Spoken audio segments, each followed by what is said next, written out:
introduce you to Jen Jackson Quintano, the founder of the Pro-Voice Project and the concept creator of this whole thing.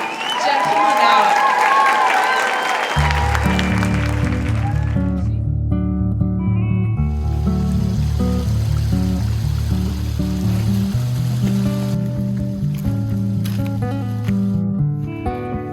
So the Pro-Voice Project is a North Idaho-based organization that is fighting for the restoration of reproductive rights in our state, and we're doing that through storytelling.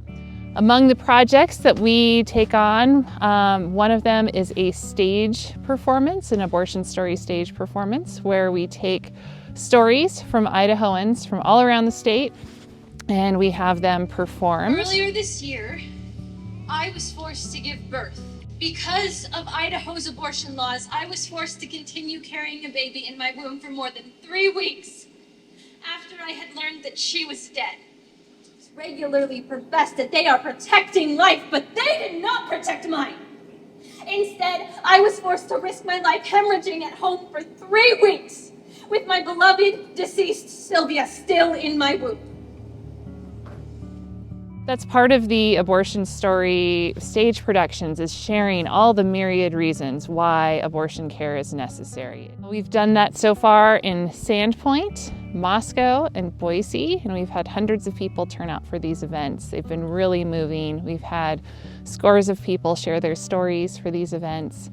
And then we usually follow the stage production with a panel discussion that includes attorneys and activists and legislators and physicians and community leaders. This small rippling impact of my unborn son will mean more people wake up and realize abortion care is health care.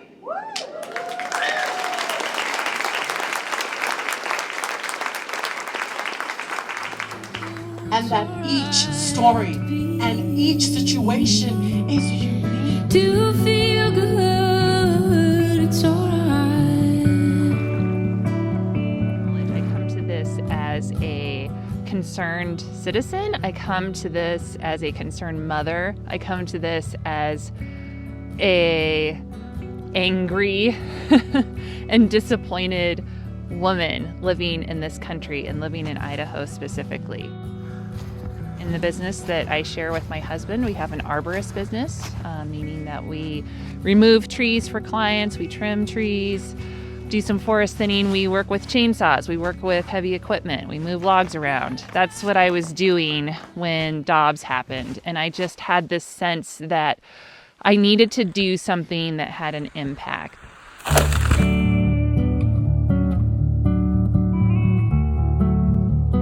I needed an abortion once, and it's important for me to share that story to help other people feel more comfortable sharing their stories.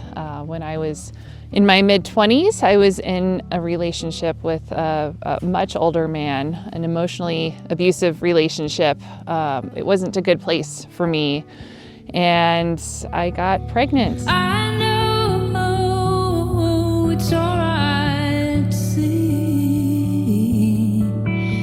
Do feel good. I would still be connected to that individual. He would still very much be in my life. Instead, I was able to leave that relationship and move on with my life and meet a really amazing, wonderful partner and build a life together where we have a child, and our life is full of love. And I am here because I had the option of not carrying that pregnancy. I needed an abortion once. I understand why people need to have access to abortion care. I also do this because once upon a time in my 20s, I was drugged and raped, all right? Thankfully, I did not become pregnant, but the only thing that provided comfort and solace in the aftermath of that experience was knowing that I didn't have to carry my rapist baby. My story drives me to help others because I want them to have the same options that I did. Sadly, rape and domestic violence are common in our culture, and forcing people to carry pregnancies when they are in those situations. It's just adding further trauma to their lives. I am no longer willing to live in a state that says that my body doesn't matter. A state that says birthing individuals shouldn't get the best care needed for their health and their well-being. I made the heart-wrenching decision to leave for my health, for the safety of my family, and for my hopeful future pregnancy. And as I shared my story and the reason for my living. It's a tough fight in Idaho, that's for sure. We're a very conservative state and we have very extreme views on this issue within our legislature. And most of the population does not agree with how extreme these laws are. So this work was born here in Sandpoint because we became Idaho's first post-Roe maternity care desert. Staff at Bonner General in Sandpoint are speaking out after the hospital announced the closure of its labor and delivery services Friday. The hospital says it's struggling to retain staff because in part of Idaho's anti-abortion laws.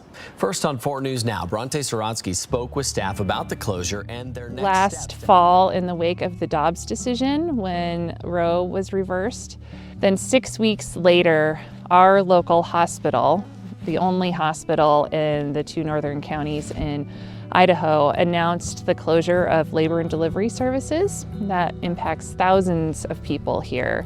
And now residents of Bonner County have to drive an hour or 2 hours. Having to drive when they go into labor, it's an untenable situation and it puts a lot of people at risk.